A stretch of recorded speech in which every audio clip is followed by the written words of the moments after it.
This episode of Now This Is Lit is brought to you by Audible. Check the link in the description to get your first Star Wars audiobook free. Everyone loves free things. Click that link. Do it. This show is also brought to you by our patrons. If you want to support the show in a different way, with just $1 a month, you can join our Patreon at patreon.com/StarWarsLitPod. You can get a sticker. You can get access to an exclusive show that we do every month that's wild and chaotic and fun and something you can only get by becoming a member of the Patreon. There'll be so many more perks very, very soon. But for now, do you want a sticker? Do you want a sticker that has a Now This Is Lit logo? Because it's fantastic and I love them. But I also want to give them away because there's just a stack of stickers on my desk. So if you want one, $1 a month. Patreon.com/StarWarsLitPod. A long time ago in a galaxy far, far away.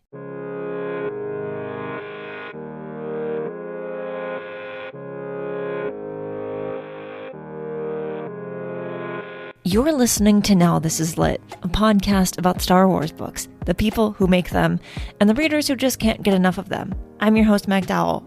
I use she, her pronouns, and I'm supposed to be on a break right now. But I am, once again, making a bonus episode before season 3 starts because I just like making the show too much. Please don't yell at me. I'm trying my best to stop working.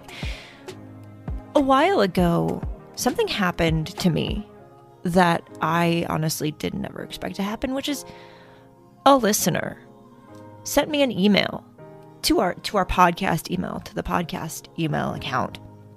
And they were like, "Hi, I like your show. Could I maybe come on for an episode and talk about the High Republic and maybe some other things?" And I was like, of course. Why would I ever say no to a listener who already likes the show, who wants to come on and talk to me? So that's what we did. Melody is amazing. That's all I'm going to say about that.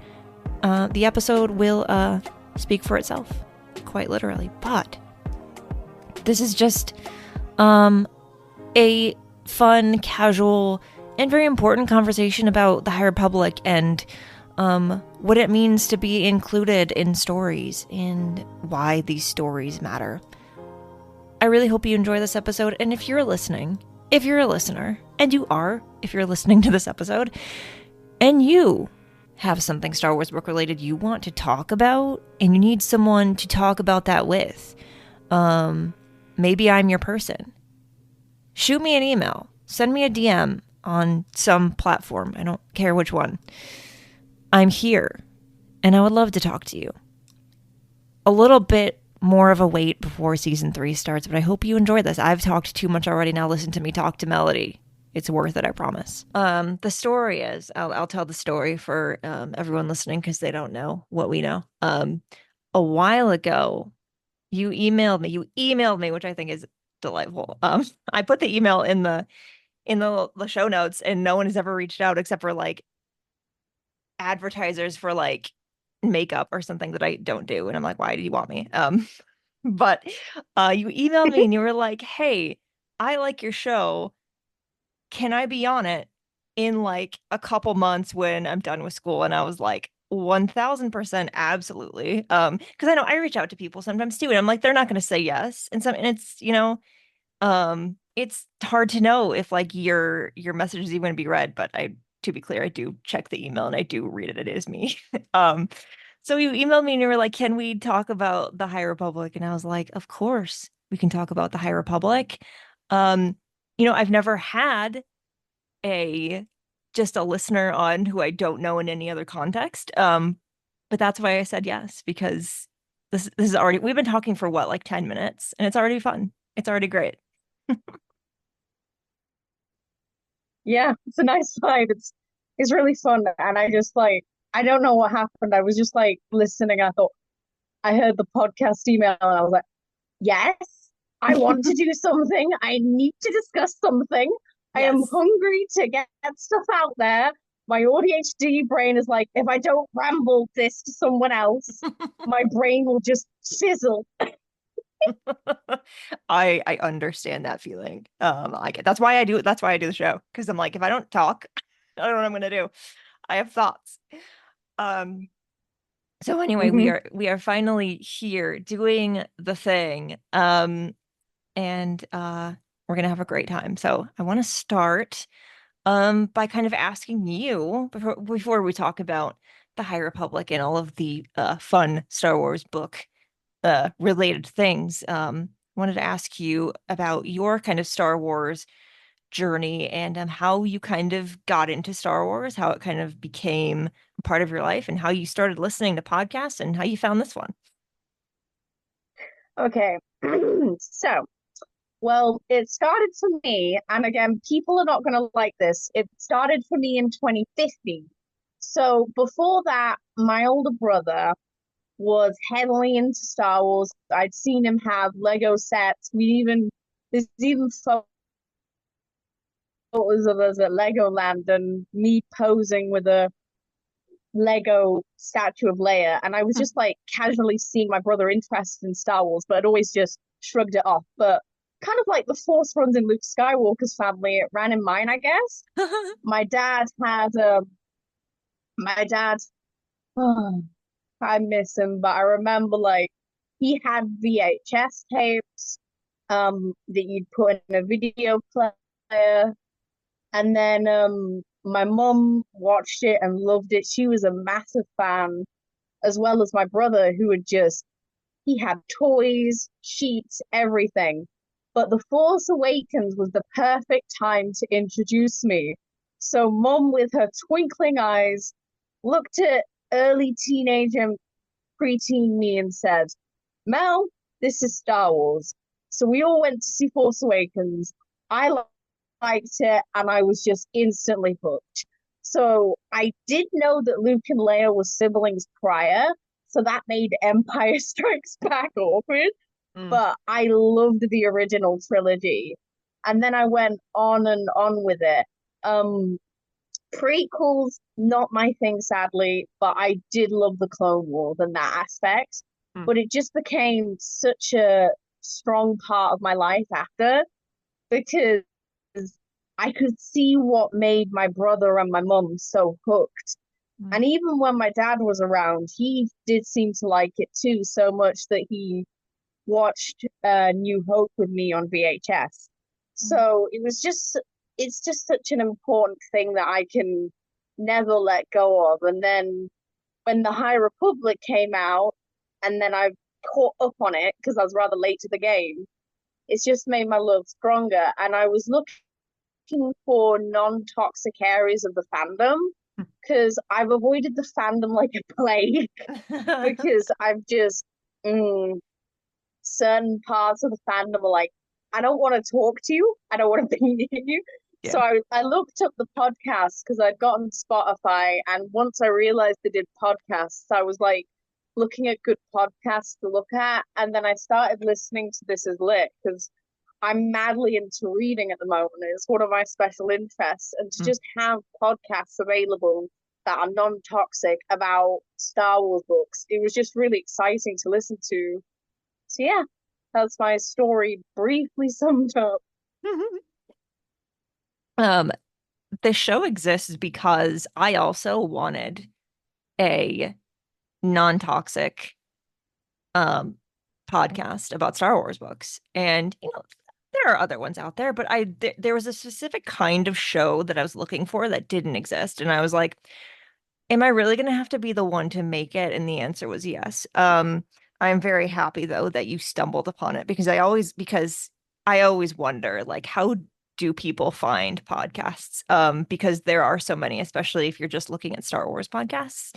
And it's good to know that you found exactly what you were looking for. That is very good to know for you, but also for selfish reasons.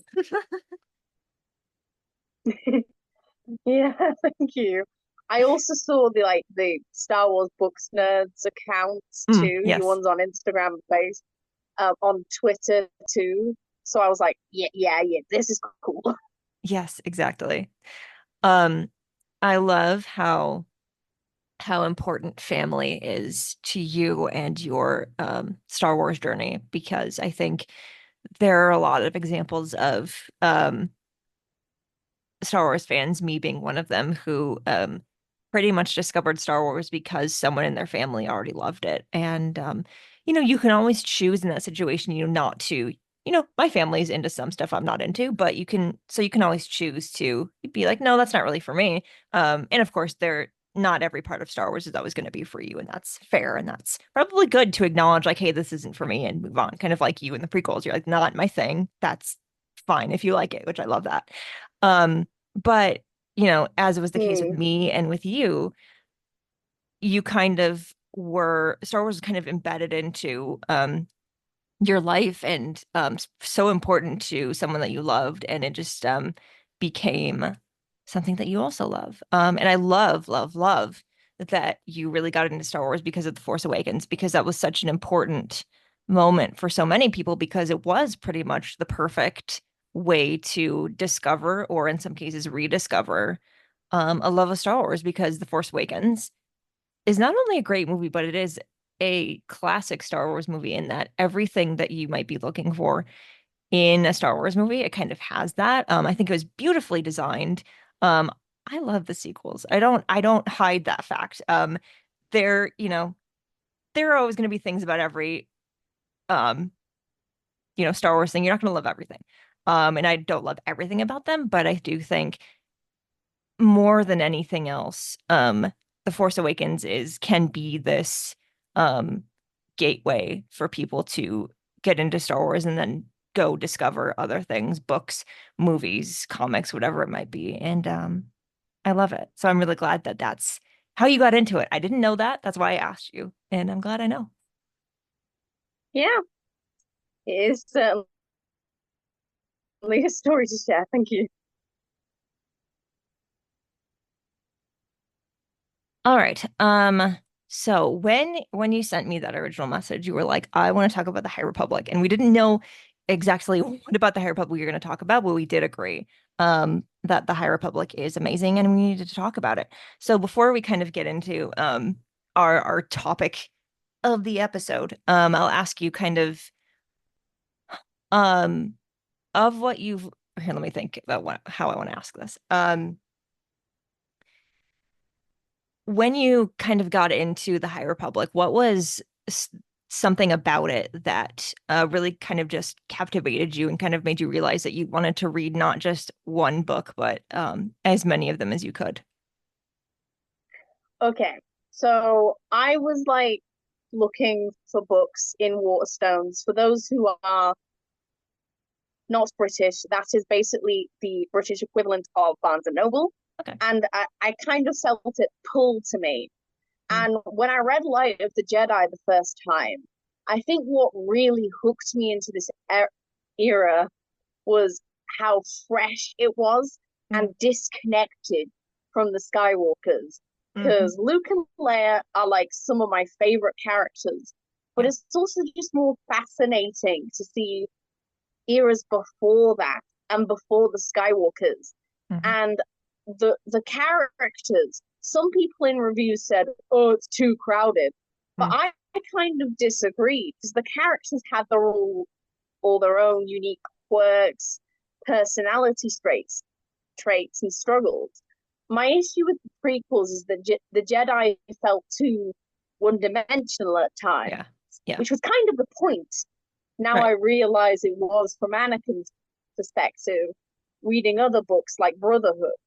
But Yes. the High Republic Jedi just hooked me in a way that I'd never been hooked on the Jedi before, because as we've said, they've not had much humanization in other pieces of media.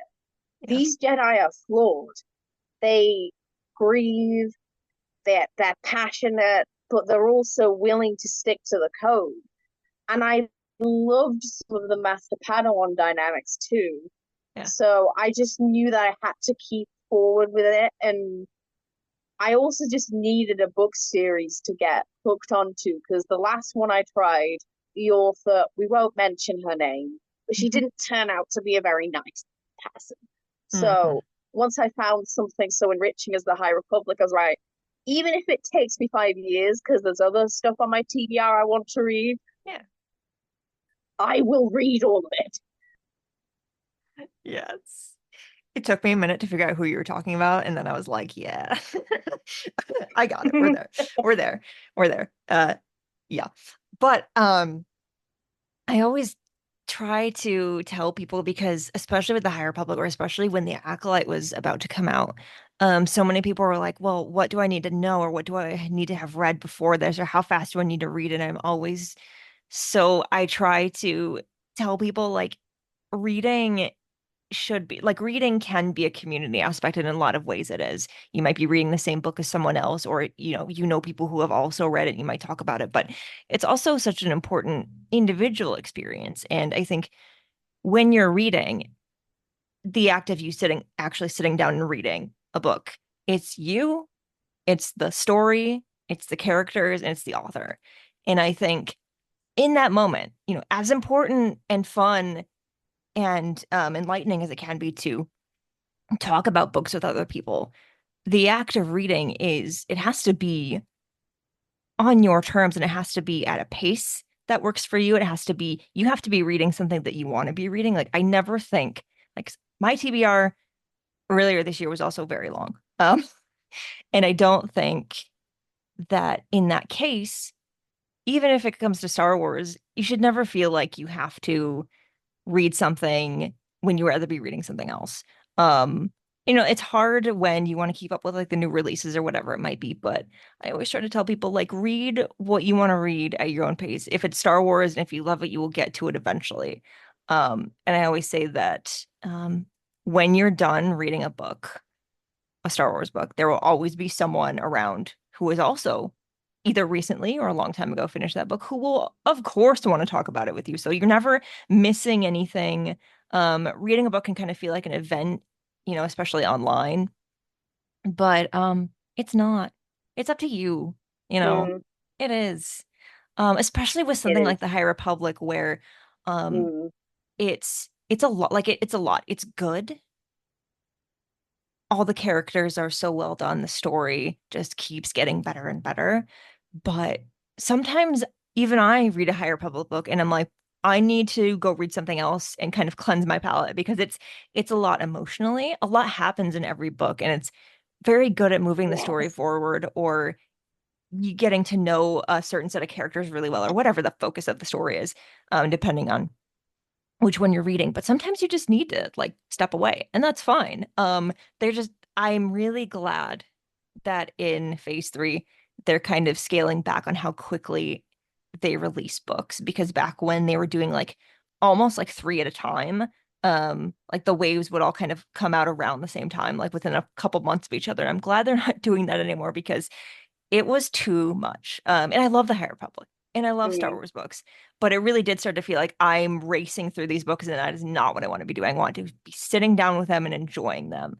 And I think that's the most important thing is that you're getting out of a book what you want to and not like forcing yourself to read it just because you want to have it read. yeah. My brother has been like, because he's trying to read it too, and he's been like, come on, move forward with it, do quicker. And I'm like, listen, I will read as slow as I can. And what affirmed to me that I was doing the right thing by putting, not prioritizing it and having a mix and mash of books on my TBR was the ending of The Rising Storm. I was like, Oh man. oh no, I Oh, need to breathe. yeah. That did not end well for me.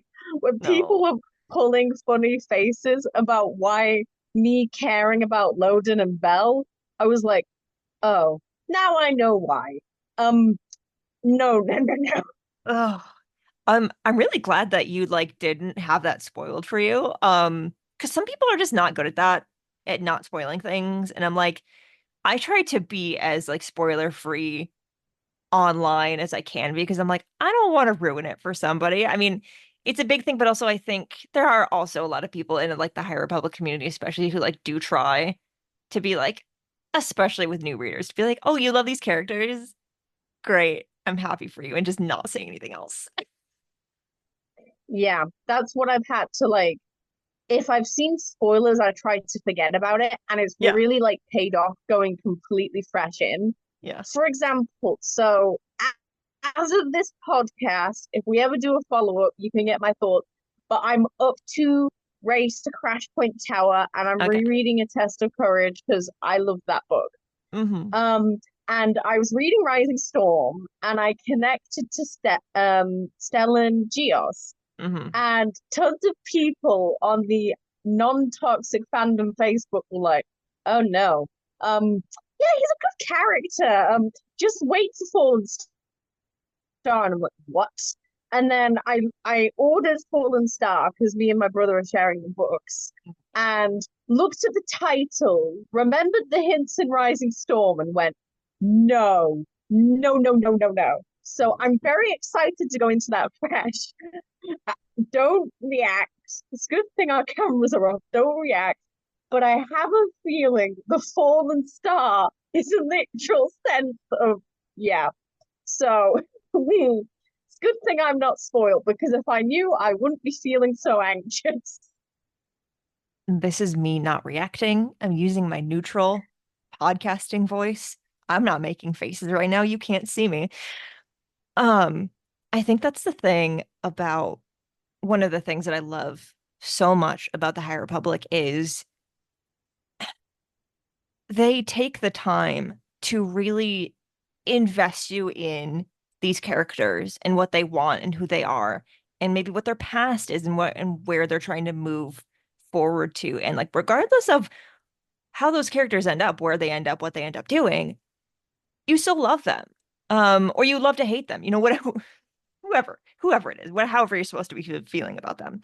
And I think that's so important in a story is to no matter who the character is, like even if sometimes there are like side characters in these books that aren't like super important to the plot or like the initiative as a whole, but I'll have read the book like months ago and I still remember them. And I'm like, that is such Mm, a good sign of like really well done storytelling and writing is like these even the small interactions that our main characters have.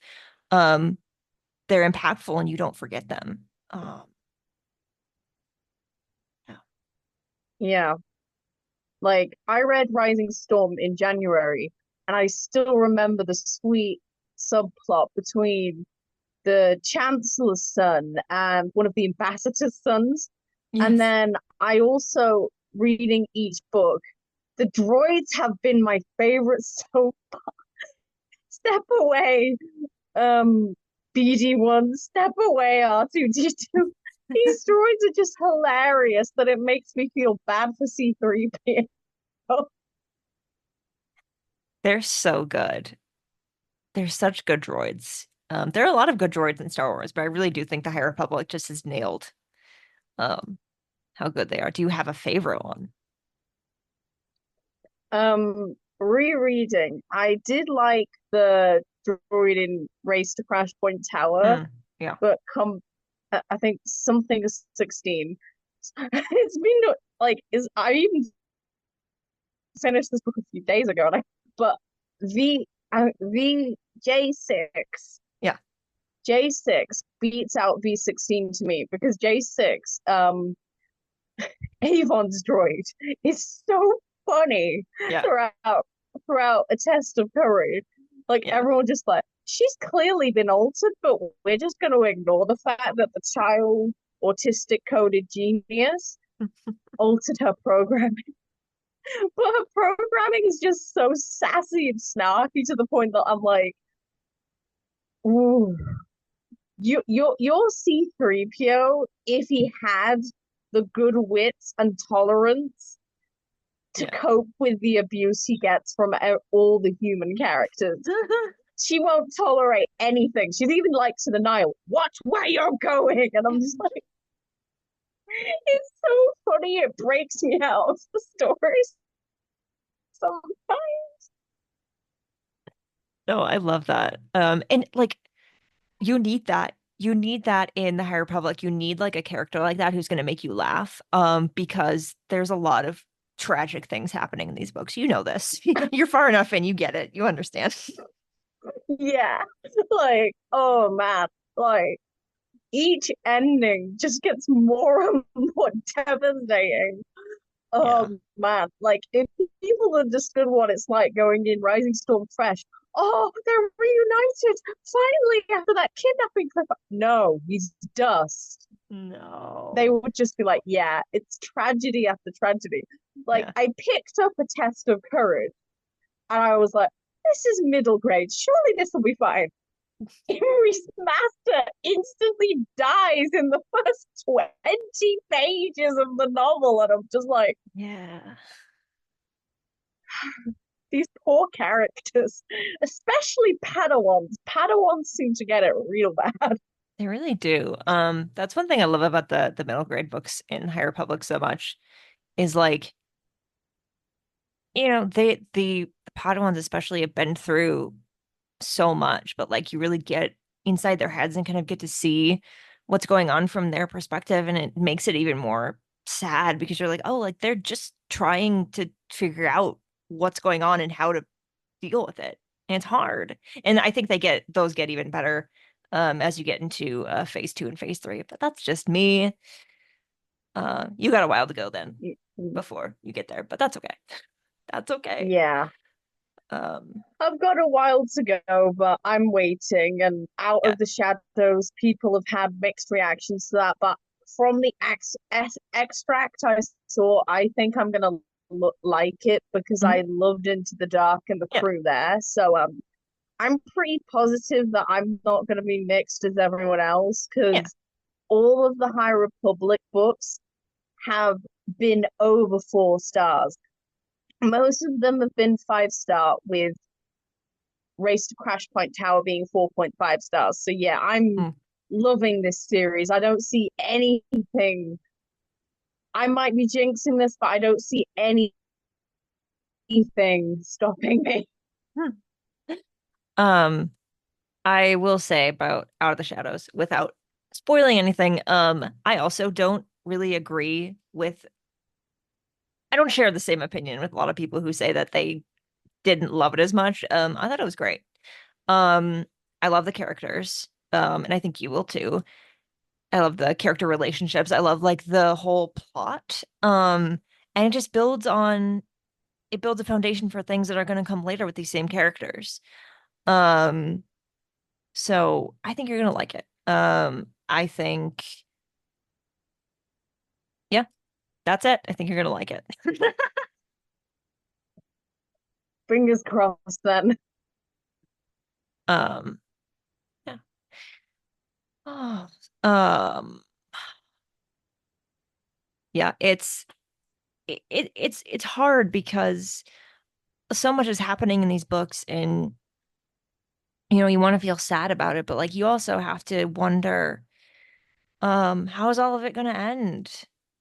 What's you know the ending to this so-called trilogy of 3 phases of the High Republic? And you could Mm, have an ending like the end of the original trilogy where it's pretty happy.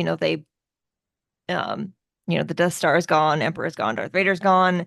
Um, you could have an ending like Rise of Skywalker, like where there's a lot of loss, but ultimately, like the galaxy is free. Or you could have an ending like the end of the prequels where everything is terrible. We really don't know what's gonna happen. I wouldn't put it past them, honestly, at Yeah. this point. Like, I've lost all faith about happiness, but if happiness does happen, good. Yeah. um, Yeah. yeah, it's very like vast in what the possibilities could be. But I think the reason why I'm so satisfied with it is the moment, because unlike the sequels, even though they were pretty good, Hmm. I think High Republic does have that planning, and you Yeah. can tell that every author has planned. Like, Yes. for example, reading Race Crash Point Tower, I could tell that Daniel Jose Older sat down with Cavan Scott and they said, okay, how are we going to plan out random story? And Yeah. I was just amazed at how well it connected, especially like seeing, Ty Yorick show up on her little, I was like, oh, okay, yeah, that connects to the book why he disappeared for a few chapters. Yeah. So it's very clever and intricately planned. And you can tell they know what they want to do, and they do have an end goal. Yeah.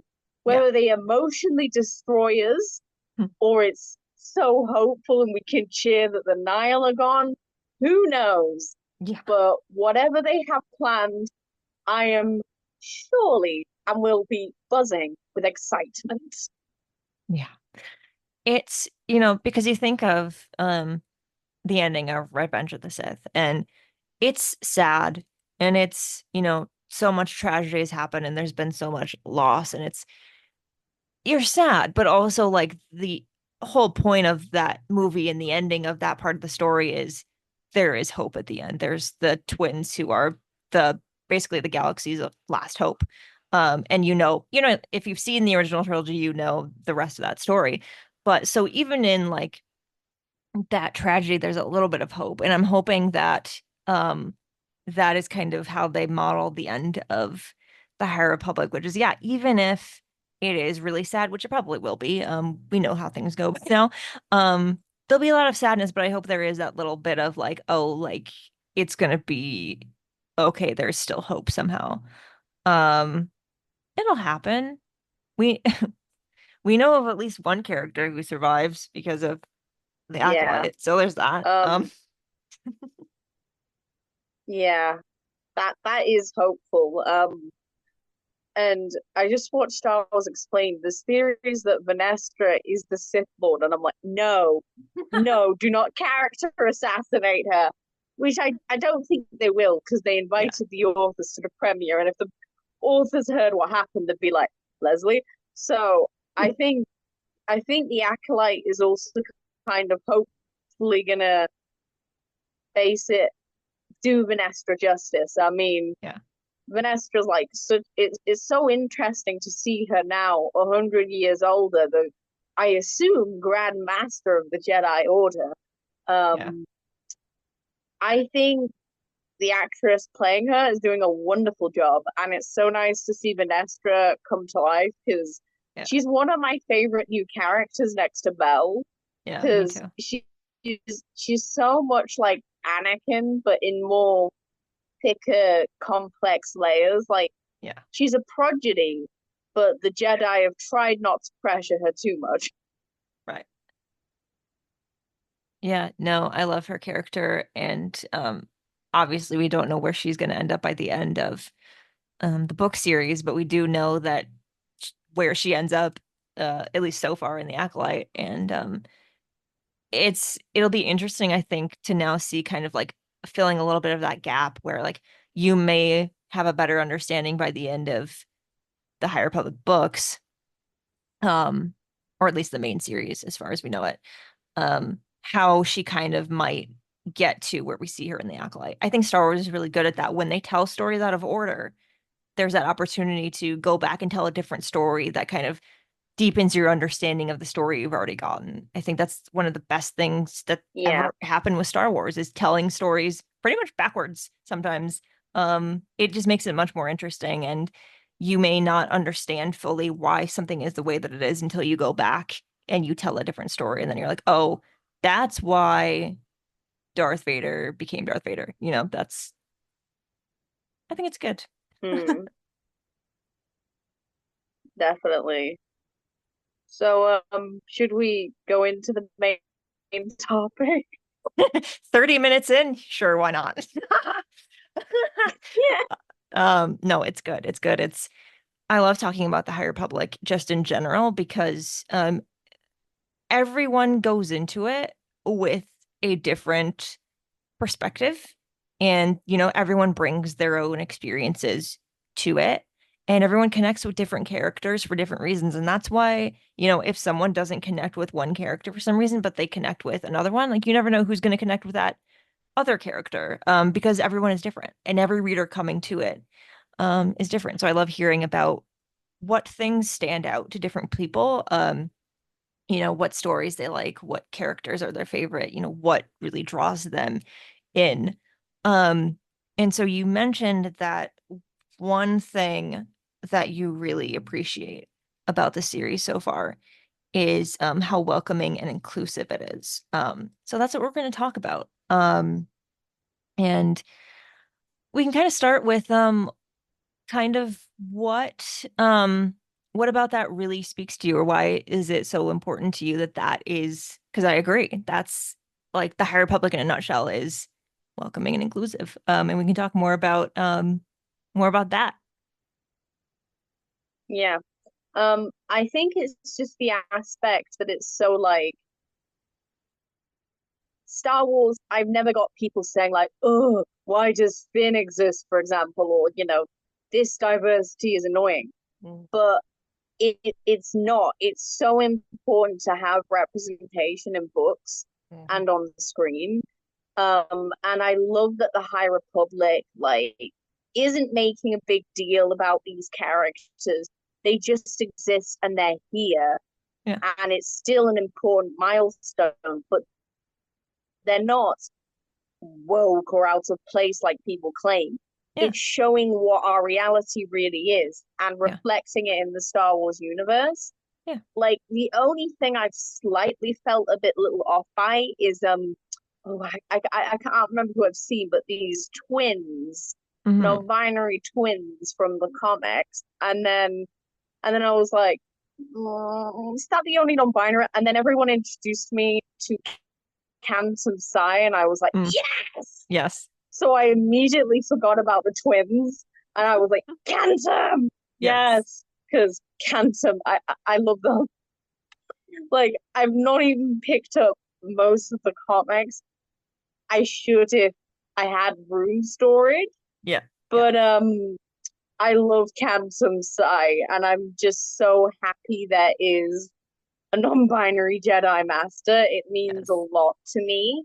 Yeah. And then other characters that I've loved in Phase 1 so far, Benestra being Arrow Ace. I should give context to the listeners that I'm neurodivergent and I'm Arrow Ace and non-binary. So context over. I love like the richness because like it's just so nice to see a non-white, non-binary person shining, and then you've got Venestra, and it doesn't stereotype the fact that Jedi are monks. I was worried about that with her look in the Acolyte. I was like, but she's handled really well. Yeah. And it's just such a good character that vibes, and even if she is Arrow Ace, she still knows how to help some of the characters with their many complex emotions. And I think she definitely knew about Lula and Z. So yeah, there's that. And then other characters I've loved for like their diversity and richness. Leox. Yes. I loved him in Into the Dark. I know he's obviously based on Matthew McConaughey, but I loved his like personality, swagger, and then he just casually mentions he's Ace and is like so happy to support all the crew with their struggles. Like he may, have lots of spies, but he's like the kindest, sweetest person ever.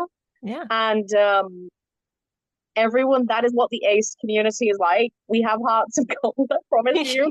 So yeah, it was good seeing him. And then I loved some of the characters, like so much richness. You got Ram, Bell. I love Bell so much. And I am so sad and angry that he's been put through the most in these books. The writers do not like him. And it's just like all this range of diversity, and I'm sorry, but Star Wars has always been diverse, even if subtly back in like the original trilogy. And it's so nice to see all this representation and have such a variety of characters you can relate to. Like there isn't explicit neurodivergent rep, but I picked up a test of courage and I was like, Avon, you are autistic. I don't care. I'm not going to argue with anyone. You are autistic. Because I just found like certain like ways she like acted around characters, the way she was like fully her special interest was science. Mm. Like half of my love for Avon was you are autistic and you are so fabulous in what you do.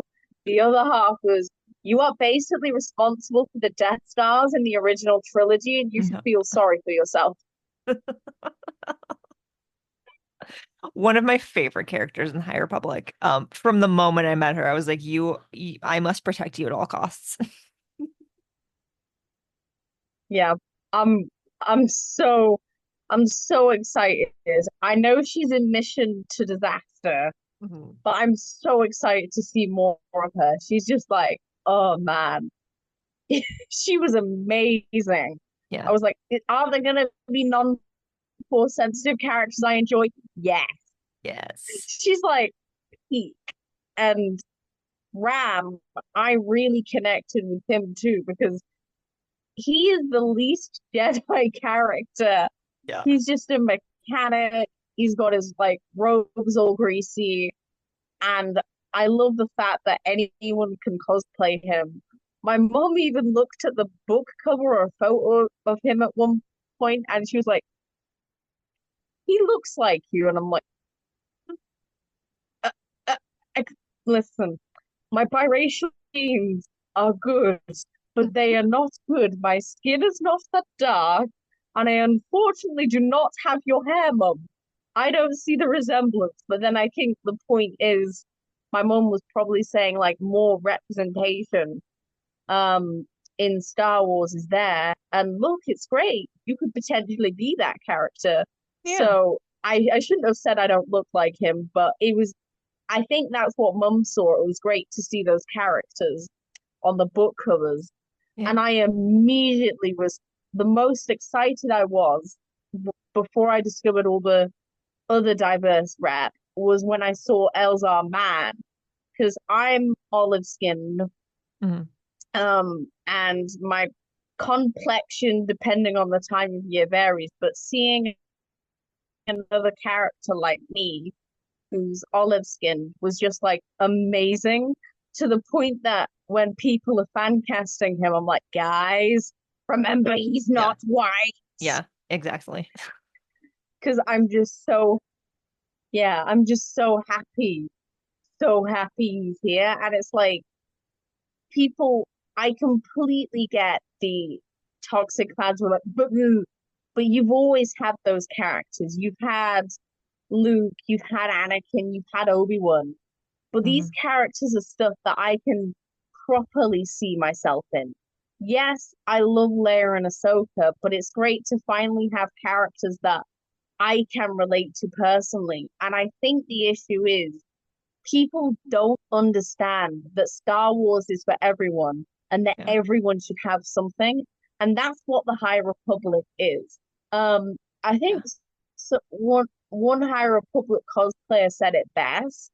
The High Republic is the most diverse era of Star Wars that there has ever been. It truly is the Mhm. most diverse era.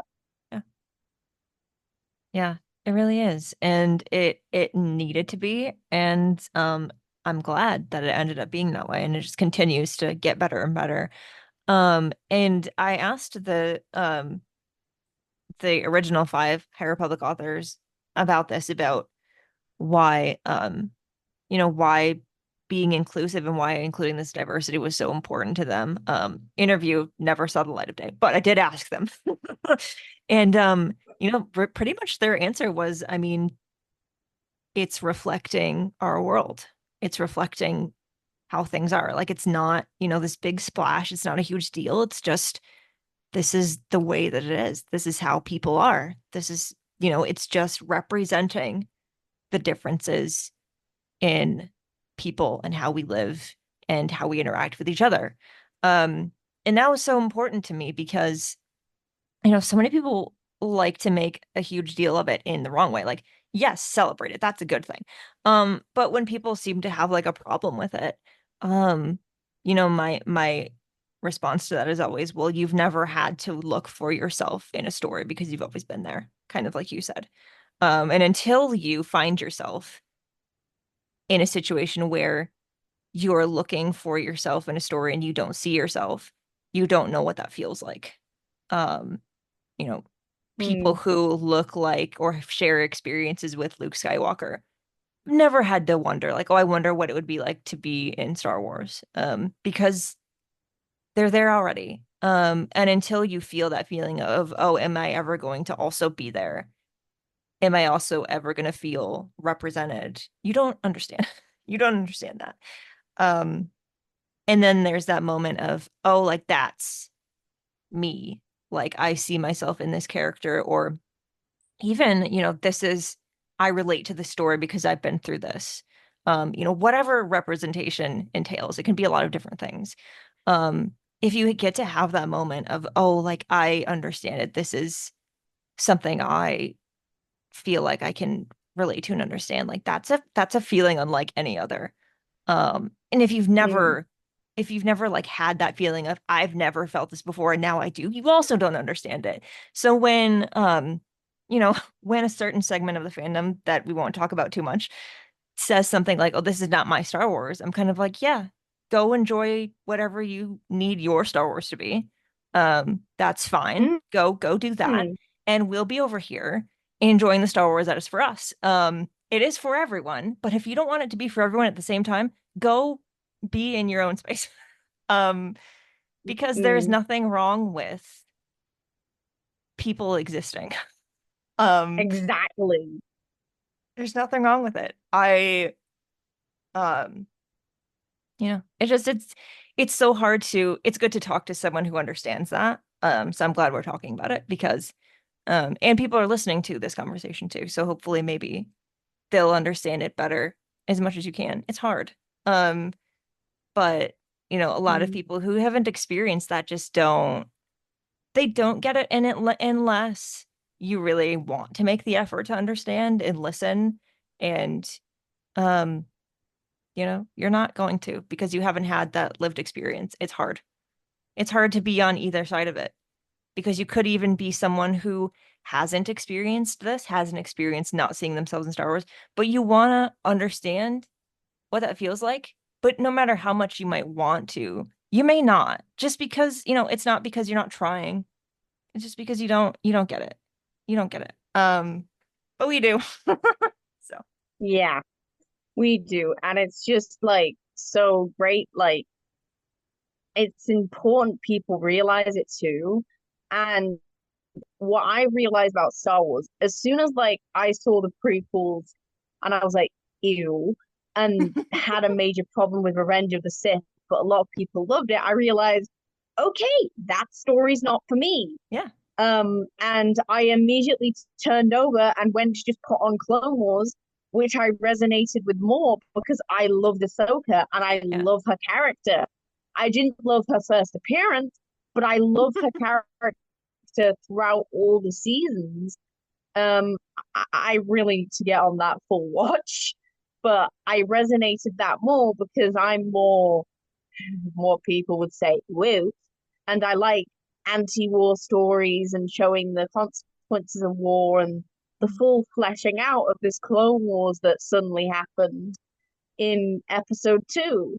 So I just immediately went, okay, I don't like the prequels, Clone Wars. Clone Wars, I'll stick to that. And yeah, that's what people need to learn yeah, because the High Republic, it is not hurting you or insulting you. Like, I really didn't get the hate for Acolyte before it came out. yeah, I remember times my brother was first watching it, I was like, stop listening to toxic fans. And yeah, then he made up his own mind when we were watching and said, yeah, it's getting better. And I'm more into it now. yeah, And it's important people remember that Star Wars is for everyone, but mm, you have your own branches. And yeah, I learned that ages ago because it was tough watching the prequels after hmm, really enjoying the original trilogy and not liking them. I wanted to like them, but I just couldn't And it's really like kind of strange to just go, okay, I'm gonna watch Acolyte, but I don't like it. It's not for me.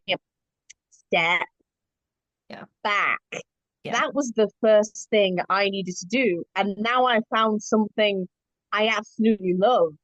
Like the original trilogy will always be in my heart, Hmm. but I love this High Republic Yeah. era that's got so many new characters to connect to, really good villains that aren't the Sith. Because don't get me wrong, I love old Palpatine, but I really like having new villains for once that are very scary and cold. Yeah. Mashing rough. Yeah. Um, yeah, that really stood out to me when you were first talking about how you were when we were going through your Star Wars journey and you were kind of just like, yeah, prequels weren't for me. And then you kept talking and I was like, there are so many Star Wars fans who cannot do that. And it's like it shouldn't be, but it's amazing that you can do that. And more people need to do that because the thing about Star Wars is it's so many different things at once. And it, like you said, it is for everyone, but that doesn't mean every part of it has to be for you. Um, and the thing, like, if you for some reason, I don't know why, if you watch The Acolyte and you don't love it, the simple thing about that, the best way to react to that is just to say, I didn't like it. And then just go watch like, I don't understand why it's so hard for people to just go watch the Star Wars they like. Like, can you not just ignore the thing you didn't like? Like, it seems the end of the world, but it's not. It's not. I It, don't get it. it yeah, I don't get it either. It really isn't like I could go on saying, "Oh, Revenge of the Sith is the worst movie." I want to talk about that and why Anakin, arc in that film and what happens to all the characters annoys me. But no, I'm not going to because there's Yeah. other aspects. I can talk about the stuff I love, the stuff that makes me happy in Star Wars. And the High Republic just put the biggest smile on my face. Yeah. So I'd rather talk about that than focus about my strong ick of the prequels. Well, see, the thing is, you and I, we like Star Wars. Therefore, we're going to focus on our favorite parts of it because Star Wars brings us joy. It's something we want to enjoy experiencing. And therefore, if there's a part of it we don't totally love, we may not engage with that. But you know what we're going to do is go to the thing that we do like. The energy it must take to spend all, and I know it's online and most of it is fake. I know that. But still, the energy it must take to spend all of your time actively hating on something and arguing about it and telling people they're wrong. I don't know how they have time for anything else. I really don't because I'm like, I get mad about one little thing at work and it takes me out for the rest of the day. Like, what are you doing with your time? So I'm really glad that that we agree that it is best to focus on the things that just make us smile and happy, like the High Republic, instead of um saying we don't like Revenge of the Sith, which, for the record, that's my favorite movie. But you know what? It's okay that you didn't love it because everyone likes different things, and we're not going to sit here and argue about it. Yeah, like Return of the Jedi is mine, and I'm sorry people didn't love Ewoks, but I thought they were amazing. Mhm. Like, there's even an aspect to Return of the Jedi I don't like in what happens to Leia at the beginning, but I still love that movie because it's a classic. But we Yeah. all have our different favorites, and the High Republic just became my favorite era because there's just so much to gorge on. And that might be overwhelming for some people, but I like that because the trilogy structure is more like, you know, less varied and you get your basic art. Yeah. But the way I would compare the aspect of what the High Republic is doing is book version of the MCU. Yeah. Don't want to talk about it much, but that created tons of Hollywood formulas. But the High Republic authors took the formula of the MCU and used it well. They went phase one, the original, the setup of the long arc we're doing. Phase two, the prequels, so we can develop more of what happened in the original first phase. And then phase three is the crash bang finale. All your character arcs satisfied. So that's what I think makes it so special and distinct from the TV shows, an original trilogy, because, for example, prequels, not gonna, I promise I will stop because it's probably gonna upset people. I wanted the Clone Wars fleshed out. And I was like, Clone Wars? How is Palpatine manipulating all this and doing the clever stuff? And the Clone Wars did answer that question, but at the time watching the movies, I was like, and then we got to episode 3. Oh, we're at the end of the Clone Wars. So I feel like for me, the High Republic is more slow burn, and I like that. Yeah. With all the unique characters and aspects, and it's really good for readers who want to turn on and off, because you know, having like this much is overloading. So it's like a series where you can drop in and out and still remember what happened. Like, I haven't read A Test of Courage since November 2022. And I still, as I was rereading, remembered all the bits fondly and remembered all the thought, and then looked back and I was like, oh yeah, there's definite foreshadowing to Vanessa becoming Imri's master. And it's like, it's such a good series where I'd finished Rising Storm in January, picked up a few of the comics my brother owed in between, but instantly knew what was happening in Race to Crash Point Tower. The Nile had cut off the comms and it needed to be solved. So that's what's so good about it, because it suits your needs no matter what, especially since reader needs, like you said, are so personal. Yeah, exactly. And you talked before about how well planned out everything is. And, you know, it doesn't matter which story you're reading in the High Republic, you know, you can tell, and we know because they've talked about it, you can tell that so much careful planning has gone into every single story arc. And, you know, the authors, you know, passing on one story to the next, like they communicate and they're like, this is what's happening in this book. How does it fit into my story? And they're in probably constant communication, or they have been throughout this whole thing, just to make sure not just that everything lines up, but that everything feels seamless. Like, especially when, you know, one author is writing a character and then in the next book that character is also there, but it's a different author. Like, you can't tell. Like, it's the same character. It's someone different writing it, but they have that character's voice and everything down so specifically that you're like, yes, this is the same character.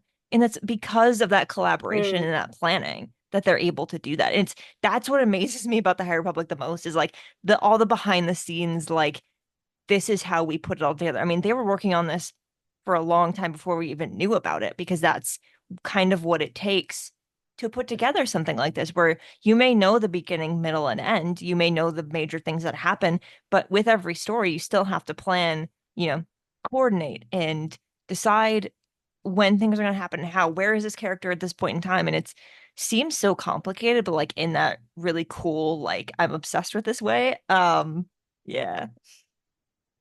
Yeah, and it's really good. To the point that you know where everything is going and you can see the threads connect throughout the books. And that's why, although I don't want to bring it up, MCU is the best comparison, because there's little like Easter eggs planted for what's happening. Like, I saw, like, after the Nameless were unleashed, and I was like, oh no, something's happening in Fallen Star, isn't it? Yeah. So you can see the Easter eggs as they go by. Like, I'm Into the Dark very well showed Comac Vitus that he might potentially leave the Jedi. That's how good it is at planting seeds. Yeah. And like it knows where it wants to go with its characters, and no one feels wooden because I'm still getting back into reading since I started back in 2022. But I'm finding that my books are like, I don't like characters who are wooden, Yeah. but despite being so many characters, I love them all. And even when minor characters were appearing in Rising Storm, unlike other people who said they were like, for goodness sake, get back to the cool main characters, I was like, okay, cool. We're Hmm. seeing Elzar Mann accidentally. We're seeing Elzar Mann accidentally. I'm sorry, I still laugh thinking about it when I was reading. I was like, oh no. Yeah. While everyone else is fighting on the Nile. And then you had like the little things of senators, ambassadors trying to solve the whole situation. So that's the adult books for you. But then in the young adult books and middle grade books, which is why I insist don't skip them, Yes. is that you have more focused on like a more core cast of characters rather than including side characters. So people who don't like that aspect about, so many characters in the adult books, read the middle grade and Mm. YA because the characters there get their own switching chapters that are really smooth. Yeah. Yeah. And that's why I think, as well as being so thoughtfully planned out, each middle grade YA and adult have their own style that doesn't stunt the writing or the characters. Yeah. Yeah. Read the YA, read the middle grade. Every time someone's like, oh, there are 3 books that I need to read before. And I'm like, no, there are more because you don't want to skip, like, don't skip them. They're really, really good. They add a lot to the story. They add a lot to the characters. And that in a lot of instances, they're just light, like things still happen, but they are lighthearted in a way that, like, because it has to be like enjoyable to read for younger kids. But I'm an adult. I still read them. I think everyone should. I'm glad you said that because I could go on a 2-hour rant about why middle grade Star Wars is necessary. Yeah.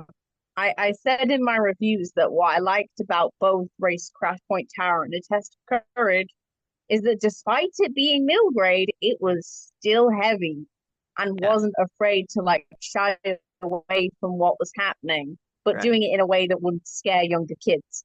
right. And a good aspect is so many names are floating through my head, but in Into the Dark, what's his name? Reese. Yeah, His master's death in Light of the Jedi will mean nothing to you if you don't pick up Into the Dark. Because if you read it in Light of the Jedi, you're like, oh, someone's died, sad. But if you go to Into the Dark and then reread Light of the Jedi, you're like, because it's just so sad yeah, on the aspect that Padawans are losing their masters when yeah. they're not even on the same mission together. Oh, Um, so you will miss out on some stuff. And that's what I mean when I say it's planned out thoughtfully through yeah. all the adult, young adult, and middle grade. I'm even excited for Tempest Runner because although that may be an audio drama, I'm sure it's an audio drama that's been well written. Yeah, it sure is. I can't wait for you to keep reading, and you'll definitely have to come back and maybe when you're done with um phase 1 or phase 2, I don't know, when you're done with something, you'll have to come back and tell me how you feel about more of it because um I mean, it's just it gets so much deeper and somehow so much better as it keeps going. And you got so much more to go, and I can't wait. But also take your time because, like I said, that's important. Yeah. I'm starting university and studying creative writing, so I will have to bounce. But I'm very excited to get more into it because it's literally the feelings I felt when I first watched the MCU as a kid. Mm, It's really nostalgic for me. yeah. It's got that just proper variety of characters that I all love. Yeah. To the point that I think if I'm actually gonna, you guys can't see on the podcast, but I'm going, but I'll just describe it. But in my room, I now have a High Republic calendar, Oh. which is got characters on for each month. Huh. And Ram is July with the, the summertime theme and Grace Craft Point Tower blurred as a background. But yeah, it's gotten to the point that I love the High Republic so much that I'm making knockoff calendars that don't exist. Don't I, sue me, Disney. Don't sue me. I love that. Well, I love that because that's a part of fandom that is beautiful to me, which is you love something so much that you just want to, well, you want it to be part of every single part of your life. I want a calendar. It doesn't exist. I'll make one for myself. Because that's what fandom does. Like someone else creates a world and then you get to play in it. And whether that's you're making art of a character you like, or you're writing fan fiction, or you're making calendars to put in your room that have your favorite characters on it. Like it's just that's that's the um that's a tell that a story is really good is it resonates with people enough that they want it to be part of their day all the time. Yeah, I need to get the Etsy shop to make more, but I even have like a custom High Republic bookmarks. So far I have Ava, Belle, and Vanessa. My core first three favorite Jedi I connected with when I started reading. I love that. I love bookmarks. If you ever do make those, I'm gonna get one because that's exciting. Yeah, I will shout out the shop. They're called Creating Coruscant and they're amazing. Like I Yes. asked for like a Arrow Ace Pride theme mixed in with Vanessa's bookmark and it turned out so good. And like Oh, having that bookmark while I reread Test of Courage feels like a warm blanket. So oh, yeah, there's just so many characters I connect with because of their like diverse richness. It's Star Wars like I've never seen it before, and it's just got me excited because I've never felt that strong before. Yes, I've connected to characters like Leia and Ahsoka, but this era has just been like tons of endorphins of happiness. mm, And that's why I think it's so important for people who like reading to give Star Wars books a go, especially this, because it's just so well crafted. yes, it is. And the High Republic's not over yet. There'll be a lot more good things to come. And then, nothing's confirmed. I know nothing. But maybe after the High Republic, there'll be more series like this that, can make us feel the same excitement and joy and that pure love of Star Wars that the High Republic brings out in so many fans. So let's hope for that. I think they could do it. I think they probably already are.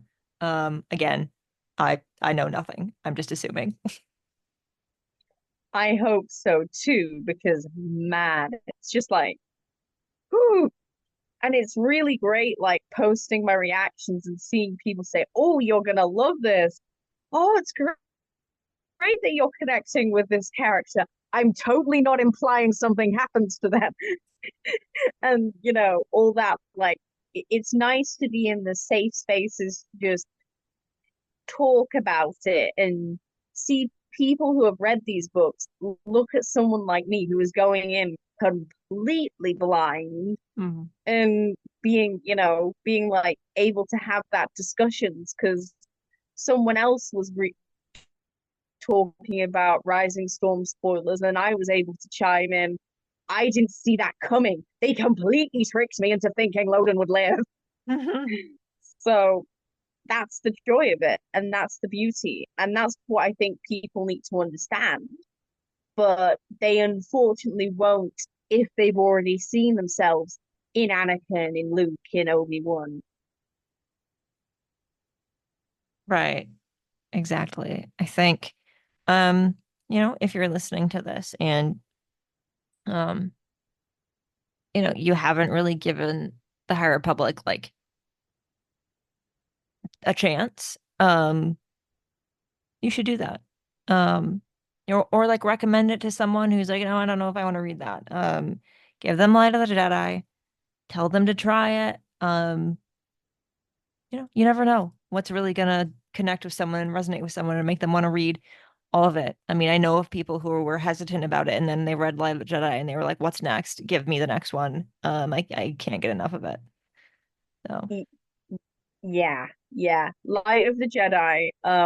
I have it as a necklace now, as a book, and it's just one of those books where I read it twice in the same year because I loved it so much after reading Test of Courage. Hmm. And then I remember I was rereading it the year after with audiobook for the first time because I sadly didn't have Audible till Christmas. And my brother just looked at me and like, you're rereading this for the second time. You've now read it 3 times. And I'm like, yeah, so what? It's a book that just hooks you with the way it's going. And Yeah. then that ending, oh, that ending. I was like, no. And every time I reread it, I was like, no, Loden, no, no, don't bring a face mask with you. Go. And I was also hooked on the Nile because we've never seen such powerful, menacing, non-force sensitive users. Yeah. Because the villains in the Star Wars galaxy are just your average bounty hunter. Sorry, Boba Fett, and like they're just a villain. But the Nile truly have that just sinister depth about them, and I thought they were brilliant. So yeah, Light of the Jedi. If you want to check out the High Republic, I promise you that Light of the Jedi will be invigorating. Hmm. It's fabulous. Absolutely. This has been a delightful conversation. We talked about everything from um the High Republic just being cool to how important it is that it's representative of everyone and showing that Star Wars is for everyone. And it's been a long time coming, but I'm so genuinely glad that we were able to hop on this Zoom and talk about something that we both love a lot. And again, I'll have to have you back eventually someday when you've read more High Republic, when you're not, off doing other cool stuff. Um, and we can talk more about it and we can kind of, continue our conversation about all the things we love about it and, hopefully how it's getting better while also getting sadder. So so yeah, we'll stay in conversation about that. Um, but genuinely, thank you so much for asking to be on the podcast and then coming onto the show and saying so many wonderful things about Star Wars and fandom and representation and just being such a positive voice and you know wanting more people to love Star Wars just because it's Star Wars. That you are the perfect person to have had on the show to talk about this. So I'm so glad that we did that. We did it. Yep, definitely, we did indeed. Thank you so much for having me. It's been an absolute pleasure. I just want to plug if anyone wants to follow me, I don't remember any of my socials off by heart, but you can find me in ADHD brain. You can find me Instagram, crazy underscore melody 16. And I will also email Meg some of my other socials. Yes. But yeah, it's been great having this discussion. I just really needed to have it with someone who's more up to date with the High Republic, because it's been on my mind for months, and it's great to get it off my chest. Thank you. And yeah, it's been great. It has.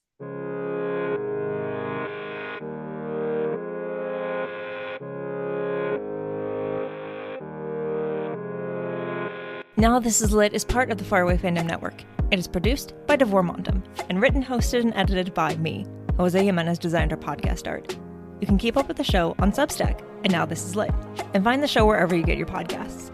There are so many ways you can support the show, and all of those ways are linked in the show description. The newest way is to become a member of our Patreon. For $1 a month, you can get access to an exclusive show and a sticker. And if we get 500 people to support the Patreon per month, I can hire an editor.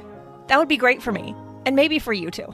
So if you'd like to support the show with just $1 a month, you can do it that way. Or you can just keep listening and sharing the episodes. That is also helpful, and I appreciate it. For more book reviews and Star Wars Book Celebration, follow Star Wars Book Reviews on Instagram and TikTok.